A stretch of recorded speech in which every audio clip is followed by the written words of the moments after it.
Hey, 7th graders, welcome to today's lesson on cross sections.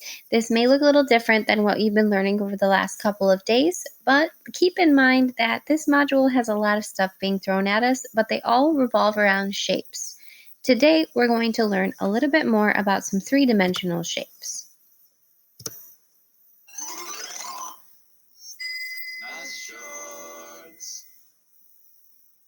Slicing solid, three-dimensional figures results in different two-dimensional shapes, depending on how you slice them.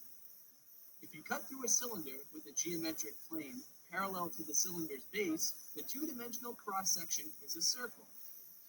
Any way you slice it, you can get two-dimensional shapes from three-dimensional figures. When you slice a cylinder from top to bottom that is perpendicular to its base, then look at the cross-section straight on. You get a rectangle. What happens when you slice a square pyramid? If you slice across the pyramid with your plane parallel to the pyramid's base, the cross-section is a square. If you slice with your plane perpendicular to the pyramid's base, the cross-section is a triangle. Remember, you're slicing a solid, three-dimensional figure with a geometric plane. You can slice in any direction. Just keep in mind that shapes can look different when you look at them from different angles. So kind of like Fruit Ninja here, you see a bunch of fruits being cut up and shapes are forming when you open up the fruit. It's important to note that there's two different kinds of three-dimensional figures. We have prisms and pyramids. Prisms are three-dimensional shapes that have two bases, and pyramids are three-dimensional shapes that have one. As you saw in the picture here, the pyramid that we cut has one base down at the bottom, and this cylinder is a prism with a circular base, so there's two bases here. It's important for us to know how many bases a three-dimensional figure has so we know what the cross-section is going to look like when we cut into it. So prisms have two bases and all of the faces are rectangular. Pyramids have one base and all of the faces are triangular. So what does that mean for cross sections? If you take a look at all these pictures here, the cross section is the two-dimensional shape that you see when you cut into a figure. So taking a look at these moving picture images, cross sections, depending on the angle at which you cut the three-dimensional shape with the plane, you're going to see a multitude of different two-dimensional shapes arise. If you look at the cross section for pyramids, you can cut across horizontally or up and down vertically. You can also cut diagonally. Depending on the angle, you could see a triangle, you could see a trapezoid. If you cut it horizontally, you might see a triangle depending on what the base is. Same with a cube and same with a cylinder.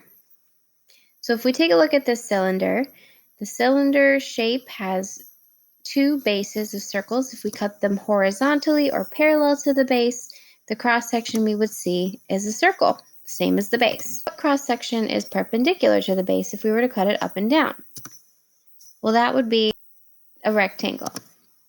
Let's take a look at this rectangular prism. If we were to cut this at the corner, what would we get?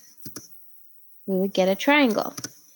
If we were to cut the cross section parallel to the base, we would get the rectangle, which is the same as the face. If we were to cut perpendicular to the base, we would get a rectangle, which is the same as the base. What about a rectangle pyramid? If we were to cut it parallel to the base, we would get a rectangle. If we were cutting it perpendicular to the base, we would get a triangle. Square base pyramids work the same way. Parallel to the base, you're going to get the square base. And perpendicular, we're going to get a triangle because the face is a triangle. If the plane is parallel to the base, what is the shape of the cross section? Same as the base. That's your rule of thumb here. If you take a look at this example, what would the resulting cross section look like? Go ahead and pause the video and take your best guess. If you said the last one triangle, you'd be correct. Let's do another one. What would the resulting cross section of this rectangular base pyramid look like? If you said rectangle, you'd be correct. Which is not a possible cross section for the square based pyramid? If you said the last one, you would be correct. There's no way to cut this so that we can get a rectangle that wasn't a square.